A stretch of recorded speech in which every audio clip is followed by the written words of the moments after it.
E tá todo mundo vivendo normalmente, como se Jesus nunca fosse voltar. De fato, a promessa que ele fez de voltar aperta o coração, deixa o crente ansioso. Mas como o Caio também citou ontem, Jesus ainda não veio, porque ele quer que todos venham ao pleno conhecimento da verdade. Porém, são poucos os que aceitam esta palavra, são poucos os que querem se prostrar ante esta palavra.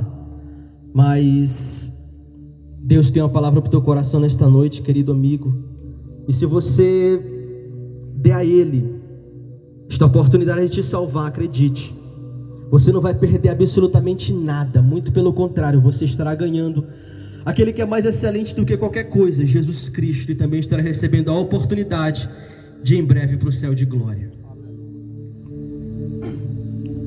Queridos, eu sempre quando eu vou pregar eu gosto de trabalhar com temas. E eu trouxe um tema nessa noite para abordarmos. Quero convidar os irmãos a abrirem as suas Bíblias. Isaías, capítulo 53, versículo 10 a 12.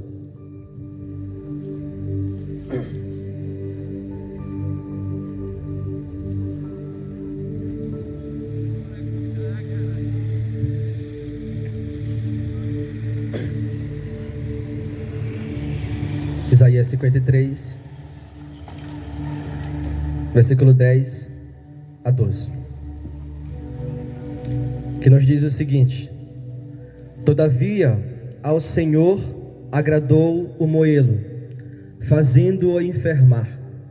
Quando a sua alma se puser por expiação do pecado, verá a sua posteridade, prolongará os dias, e o bom prazer do Senhor prosperará na sua mão. O trabalho da sua alma ele verá e ficará satisfeito. Com o seu conhecimento, o meu servo, o justo, justificará muitos, porque as iniquidades deles levará sobre si. Pelo que lhe darei a parte de muitos, e com os poderosos repartirá ele o despojo, porquanto derramou a sua alma na morte, e foi contado com os transgressores. Mas ele levou sobre si o pecado de muitos, e pelos transgressores intercedeu. Glórias a Deus. O tema na qual eu iria abordar diz o seguinte: a cruz foi o plano de Deus.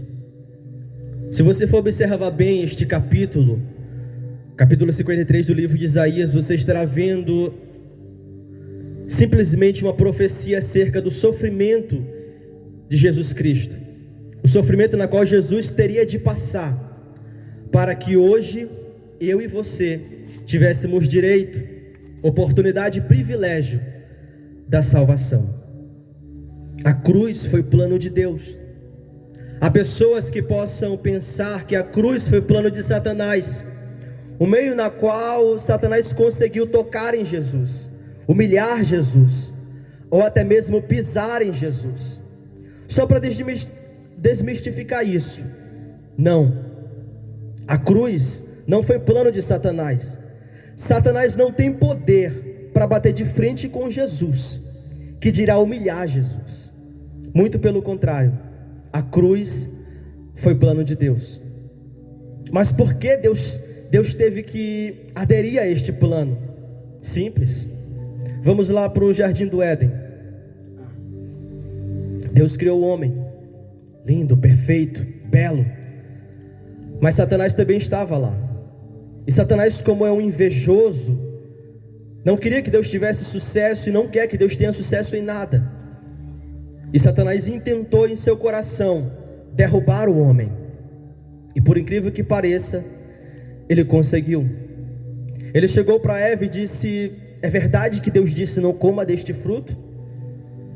E ela foi sincera com ele: não, quer dizer, é verdade, Deus disse isso, para não comermos e nem olharmos para este fruto. Mas ele foi e disse o seguinte: isso é mentira, rapaz. Quando você comer deste fruto, você não vai morrer coisa nenhuma. Muito pelo contrário, você vai ser igualzinho a ele, vai ser igualzinho a Deus. Coma do fruto. Então ela olhou para o fruto, e a Bíblia vai ser enfática em dizer que ela pensou consigo que o fruto era belo e dava o desejo de realmente comê-lo. E ela comeu do fruto, e também deu ao seu marido Adão. E então os seus olhos foram abertos. Quando Deus disse para Adão: Adão, não coma deste fruto, porque quando você morrer, quando você comer, você irá morrer. O que Deus está querendo dizer, irmãos, não é que quando ele comesse, ele ia cair no chão morto, literalmente não. A morte que Jesus estava se referindo era a morte espiritual, a separação de Deus. E graças a isto, ele morreu espiritualmente, foi expulso do jardim, perdeu um privilégio que ele tinha consigo, porque a palavra de Deus vai dizer que sempre, todo santo dia, na viração do dia, Deus se encontrava com Adão. Que coisa maravilhosa, irmãos. Todo santo dia tem um encontro pessoalmente com Deus, no findar do dia. Mas Adão perdeu este privilégio, porque ele deu ouvidos à voz do diabo. Ele não deu ouvidos à voz de Deus. E foi por isso que Deus intentou em seu coração este plano bem aqui, a cruz.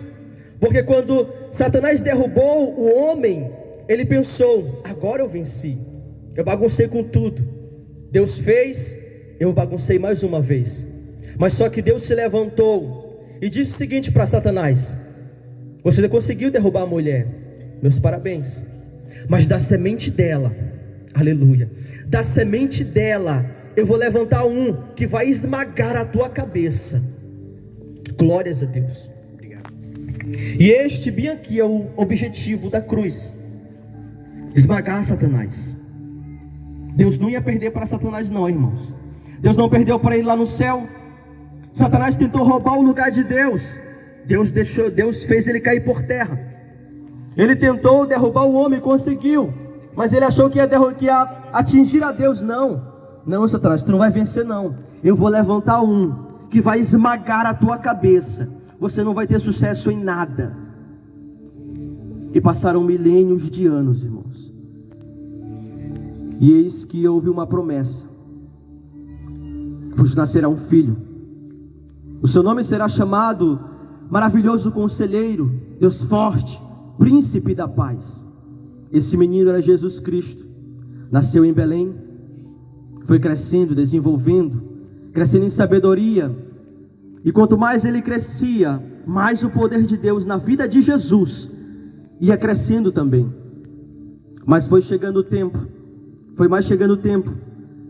nos seus 33 anos, Jesus teve que enfrentar o principal objetivo na qual ele veio cumprir na terra. Qual?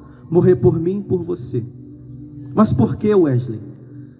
Porque eu e você somos simplesmente incapazes de nos salvar. Se Deus te desse 1000 oportunidades para tentar se salvar, nas 1000 oportunidades você falharia. Se Deus me desse essas 1000 oportunidades, eu falharia também. Por quê? Porque somos falhos e pecadores desde o ventre. Não pense você que o fato de sermos cristãos aqui nos torna perfeitos. Infelizmente ainda não. Porque o fato de sermos cristãos não anula a nossa humanidade. Continuamos sendo pecadores, falhos. Mas qual a diferença? Somos redimidos e lavados pelo sangue do Cordeiro. Esta é a diferença minha e dos nossos irmãos aqui, para aqueles que ainda não tiveram encontro com Cristo. E então Jesus teve que enfrentar esta grande missão. Jesus indo a caminho da cruz, certa feita ele estava num local chamado Getsêmani, e ele se deslocando para orar, levando consigo 3 discípulos, ele chegou para os seus discípulos e disse: a minha alma está angustiada até a morte. Jesus ali no Getsêmani já estava começando a sentir o princípio da dor que era para eu e você sentir. E ele disse: a minha alma se está angustiada até a morte. E ele começou a orar, e ele orou com tanto peso, tanta intensidade, que a palavra de Deus vai dizer que o seu suor converteu-se em sangue. Jesus suou sangue. Sabe por quê? Pela minha e pela tua causa. Mas sabe o que é o mais triste de tudo, irmãos? Não é que Jesus sofreu, padeceu, não. Jesus estava açoitado, arrebentado, com a cruz sobre os ombros. Eles estavam indo e ele viu as mulheres chorando por ele, batendo no seu peito, lamentando Jesus. Ele parou, olhou para elas e disse: não chorem por mim, chorem por vocês. Chorem por vocês. Tinha pessoas que olhavam para ele e sentiam a peninha de Jesus. Jesus não precisava da pena de ninguém. Jesus não precisava que alguém olhasse para ele e sentisse pena. Olha que coitadinho. Não, não, irmãos. Você acha que o que Jesus passou foi porque ele mereceu? Não. Era eu e você que merecíamos isso. Mas a palavra de Deus vai dizer o seguinte: verdadeiramente ele tomou sobre si as nossas enfermidades, as nossas dores ele levou sobre si. Tudo era nosso. O pecado era meu e seu, a culpa era minha e sua, a dor era minha e sua. Mas ele simplesmente tomou sobre si e carregou até a cruz do Calvário. E lá ele foi pendurado. E mais uma vez o diabo intentou acabar com os planos de Deus. Mais uma vez, irmãos. Alguém que possa olhar e dizer: o plano de Jesus ir para a cruz era de Satanás. Não, irmãos, não. Desde quando Jesus nasceu, o diabo intentou matar Jesus. Desde quando Jesus ia crescendo e o diabo via isso, ele intentou parar Jesus. Ele intentou impedir com que Jesus fosse para a cruz. Por quê? Porque ele sabia que se Jesus fosse pregado na cruz, ele estava perdido. Ele estava acabado, seus planos estavam totalmente frustrados. Quando Jesus estava pendurado na cruz do Calvário, mais uma vez o diabo intentou, e ele usava as pessoas que iam passando, e as pessoas diziam, zombando de Jesus: não é você que é o Cristo? Não é você que é aquele que destrói o templo em 3 dias e em 3 dias reedifica novamente? Se você realmente é esse que você falou, desça da cruz. As pessoas passavam e diziam: não é tu que é o Filho de Deus? Desce da cruz. Mas pessoas passavam e diziam: esse cara salvou tanta gente e não pode salvar a si mesmo. Por que o diabo fez isso? Porque isso mexe com os pensamentos. O diabo intentou desde o princípio tentar intimidar Jesus. No deserto, ele olhou para Jesus e disse: se tu é o Filho de Deus de verdade, diga para essas pedras se transformarem em pão. Desde o princípio, o diabo intentou derrubar Jesus. Mas a palavra de Deus vai dizer o seguinte: como ovelha muda, calado. Para nós, irmãos, é tão difícil sermos confrontados e permanecer calado. Para nós é difícil. Quando alguém nos confronta, a nossa vontade é de revidar. Se nos trataram com violência, a vontade de tratar com violência também. Se nos pisaram, a nossa vontade de pisar também. Jesus foi pisado, ele não pisou. Enquanto eu estava em casa agora pela tarde estudando, os meus olhos lacrimejaram, porque havia uma parte da Bíblia, da história, que dizia o seguinte: ele estava calado, irmãos. Os soldados, zombando de Jesus, pegaram uma cana e começaram a bater na cabeça de Jesus. Eles tiraram espinhos, eles fizeram uma coroa de espinhos e cravaram na cabeça de Jesus.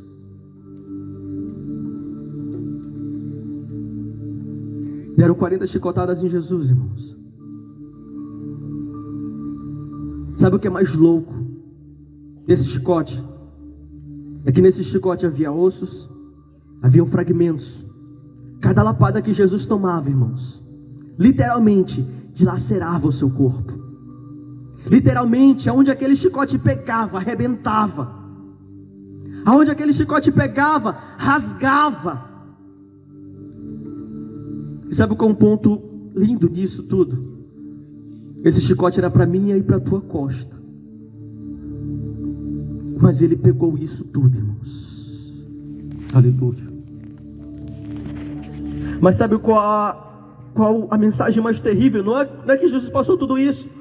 É que mesmo ele passando tudo isso, mesmo ele vencendo tudo isso, há pessoas que recebem o convite de se entregar a Jesus e dizem: eu não quero. Tudo bem, você não é obrigado a se converter, a se entregar a Jesus Cristo, mas eu devo te informar que quando ele estabeleceu o seu trono, Apocalipse capítulo 20, versículo 11, todos, desde Adão, deverão comparecer diante de Jesus. E não vai existir naquele dia um homem para dizer: eu não quero me apresentar diante de Jesus, eu não vou, ele não manda em mim. Hoje ele não pode pegar na tua mão, hoje ele não pode pegar na tua orelha e te obrigar a se converter. Ele não vai fazer isso. Ele não vai, porque ele diz o seguinte: aquele que quiser, veja bem, ele impõe bem aqui uma decisão particular. Aquele que quiser, se você quiser se entregar a Jesus, tome a cruz e siga-o. Mas se você não quiser, tudo bem, a vida é sua, como muitos dizem, a vida é minha, eu faço o que eu quiser, tudo bem.